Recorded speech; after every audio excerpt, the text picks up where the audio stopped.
lecture, we're actually going to be talking about the executive branch, which isn't just the president and the vice president, okay? We're actually talking about both of them, plus the cabinet, the departments that make up the cabinet, and these independent agencies as well. Okay, we're going to be looking at all these different aspects a little bit in depth, what it takes to be the president or the vice president, and what goes into the cabinet and how that affects us in everyday lives. So whether you're a high school kid ready to take a test, or a college kid cramming for a course, or maybe you're just some random cray-cray on the internet from Serbia. Hello, Serbians. Maybe you can take a look at this video, and hopefully it'll help you guys with better your knowledge of the U.S. government. Alright, so let's jump into this subject. To be president. What does it take to be president? Well, you have to be 35 years old, which, to be honest, most people didn't live past 60 or 70, so 35 was like their halfway point back then. You have to live in the United States for 14 consecutive years. You can't split it up. You can't be like, oh, I'm going to do 8 years and then 6 years, and it has to be 14 straight. And last but not least, you have to be a natural-born citizen, meaning you have to be a U.S. citizen from when you were born. Whether that's being born in the United States, thanks to the 14th Amendment, or it's if you have a parent that is a U.S. citizen, then technically you are a U.S. citizen as well. Okay, how does the president get elected? Well, when you are old enough to vote, or maybe you're old enough to vote, and obviously you've already participated in this election, you will know that the voting from the people doesn't actually count. The popular vote doesn't actually determine the president. There's something called the Electoral College. And not like the college, and it's not like a college you go to like, to learn how to elect. It's not that sort of thing. It's just a group of people that are chosen by state legislators that decide to pick the president. They're apparently really good at, picking the president.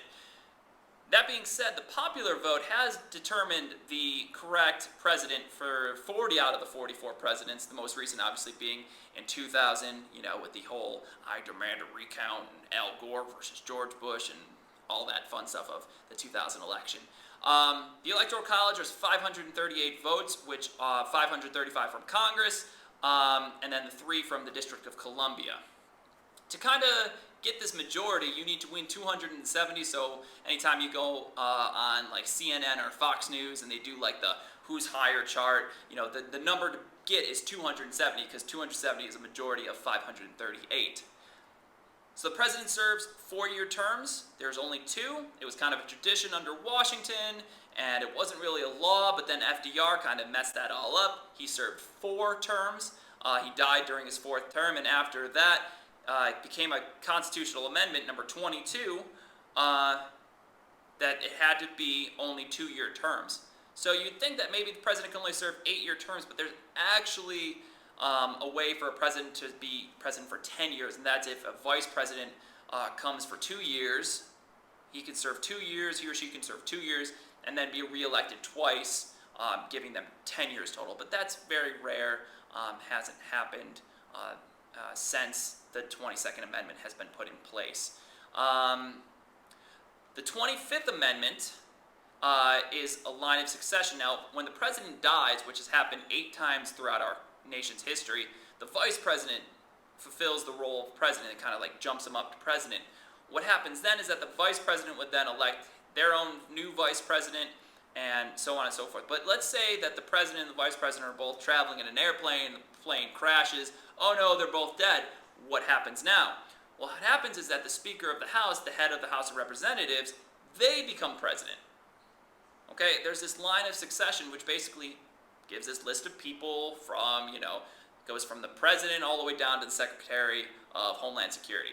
By the way, I don't understand why, but the Secretary of Education and the Secretary of Agriculture, the Secretary of Agriculture becomes president before the Secretary of Education. I don't know. I just thought that was funny. So yeah, that's pretty much it for that section. So let's go ahead and jump on to the next rule, which is going to be roles of the president. Different hats, and I mean hats in terms of which outfits they have as president. The first hat is chief legislator, and this is simply that the president is what we call a bully pulpit. During FDR's presidency, he pushed New Deal legislation. Now remember, Congress makes the laws, the president enforces them, but we credit FDR with passing these new laws, which we shouldn't, because he technically didn't pass the laws, he just signed the bills into law. but he didn't actually pass them. Congress did. So the president is somebody who proposes bills. The president also can veto bills, which we learned about with our legislative unit. The president can say, no, I don't like this, and they can veto it. Another thing that they can do is push legislation. They want to get legislation pushed through Congress because, as you can tell by the 113th Congress, not a lot gets done in Congress. And especially if the president isn't favored by a certain house of Congress, the president has to push legislation if possible to get things done. The next hat, head of state. This one's pretty simple. Anytime you see a president throw out a pitch at a baseball game or meet a professional sports franchise or host a dinner party for like an ambassador from a foreign country, they're becoming a symbol of our United States government. They're the symbolic head of our government, so therefore they have to celebrate that by being head of state. The third hat is the executive leader, the chief executive. This one's pretty simple. All it means is that the president has the power to appoint people into new positions. People such as ambassadors, council members, members of federal judges and Supreme Court, and cabinet members, obviously, cabinet members being the biggest one. He or she can fire these appointees at any time except for federal judges who serve until they're dead or retire or, are impeached. The next job is party leader. Obviously, nobody's higher up than the president, so they are the political party leader. Party leader obviously meaning they're not throwing parties, that's more of the head of state. Party leaders support members of the party, so one big reason in this current election why the Republicans won most of the Senate seats that were up for grabs is because that the president backed his Democratic supporters jobs for Senate, and that made a lot of people mad. And so that's why a lot of Democrats lost their job to Republicans. The next job is commander-in-chief, the head of the military. Okay, the president is head of the military, the Army, the Navy, the Air Force, the Marines, the Navy SEALs. The only one, not the National Guard, that's the governor. Next hat that they wear is economic leader. Basically, the president plans the federal budget. A budget, how much money you can spend per day or per year. In this case, it's per year.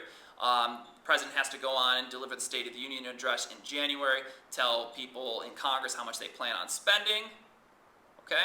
And finally, chief diplomat. Chief diplomat, that is our having relations with foreign countries, keeping up appearances, appointing ambassadors to foreign nations that we have relations with, stuff like that. So, that's the 7 roles that the president has. Let's just dive into the foreign policy a little bit further because that's really something we need to talk about more.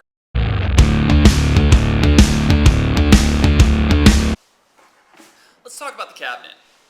And I don't mean the kitchen cabinet. I mean the cabinet of the top advisors that help the president do their job more efficiently. I'm talking about the Department of State, Department of Treasury, Department of Defense, Department of Justice, Department of the Interior, Department of Agriculture, Commerce, Labor, Health and Human Services, Department of Housing and Urban Development, Department of Transportation, Department of Energy, Education, Veterans Affairs, and finally, Homeland Security. So we have all these departments. Each of them have a secretary at the head that runs that department. All but one, and that would be the Attorney General, who's the head of the Department of Justice. Within these departments, we have, a lot of things going on, and so they split them. For instance, Department of Justice, which is obviously headed by the Attorney General, but you have 2 different agencies, like the FBI, the Federal Bureau of Investigation, and then you have the DEA, which is the Drug Enforcement Administration. And with those 2, you have, the court system and the enforcement of crime, and then you have the drug enforcement. So you have 2 different kind of organizations going at it within the same department.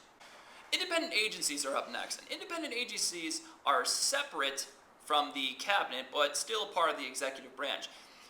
Independent agencies can be broken into 3 separate categories. The first being executive agencies. Things like NASA, they're specialized areas like NASA, obviously space and aeronautics. The next is government corporations. These are just businesses that are owned by the governments, kind of like the United States Postal Service. Not UPS, but the USPS.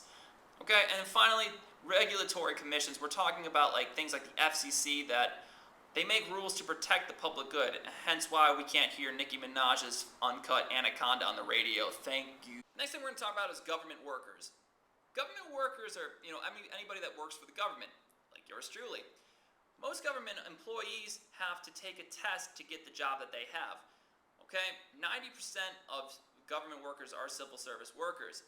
That being said, that they are given their job based on what's known as the merit system, which means that they are rewarded through testing by competing with other people by usually taking written exams. Okay, to be a teacher, for instance, in New York, you have to take 3 different tests to be a high school teacher, and that's how I got my job.